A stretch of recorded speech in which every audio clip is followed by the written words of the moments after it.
안녕하십니까, 박종철 원장입니다. 이번 시간에는 안면 외상으로 광대 부위가 함몰된 환자분의 안면골 복원에 대하여 말씀드려 보도록 하겠습니다.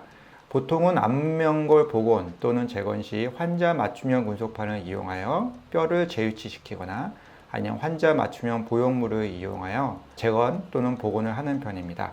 그런데 이번에 소개해 드릴 사례는 한 환자분을 위해 맞춤형 군속판을 이용하여 광대뼈를 재위치시킨 후 이에 맞추어 제작된 맞춤형 보형물을 동시에 사용하여 눈뼈 주변부를 복원한 경우입니다.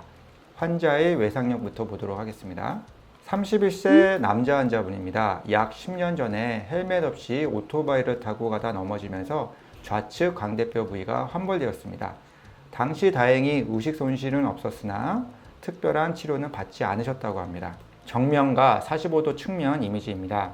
사실 이 이미지들에서는 양측 광대 부위에 비대칭이 있는지 잘 안 보입니다. 원근감을 살린 이미지에서는 좌측 45도 광대가 좀 총평해 보이시나요? 제가 말씀드리지 않았으면 아마 잘 모르셨을 겁니다. 아무리 3차원 CT 영상이라 하더라도 실물과는 차이가 있다는 것을 다시 한번 느낍니다.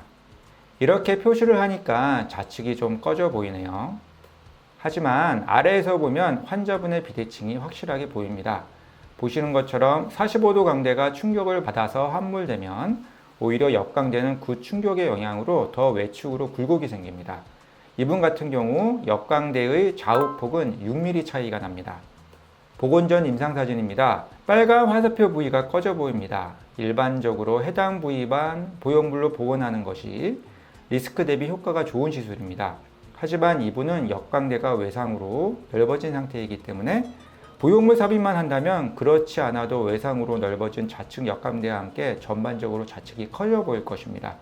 그래서 다음과 같이 두 가지 환자 맞춤형 방법을 복합하여 재건하기로 하였습니다.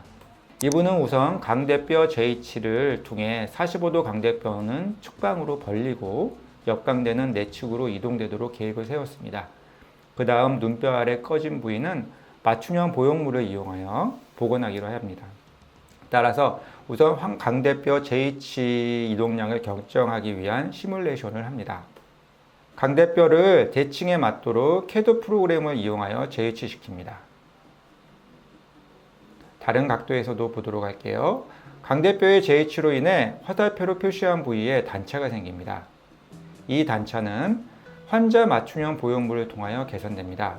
수술 시 얼마나 보형물과 재위치된 뼈가 긴밀하게 적합됐는지 확인하면 수술이 정확하게 계획대로 되었는지 수술 중에 평가할 수 있는 요소이기도 합니다.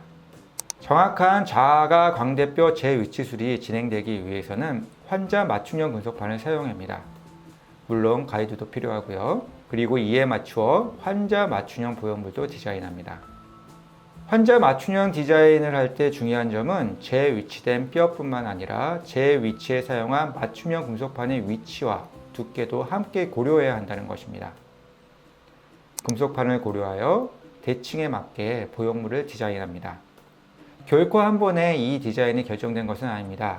또한 환자분이 원래 가지고 있는 고유의 대칭성도 고려해야 하기 때문에 매번 디자인이 바뀔 때마다 특정 부위를 일일이 계측하고 검증한 후 새롭게 디자인했습니다.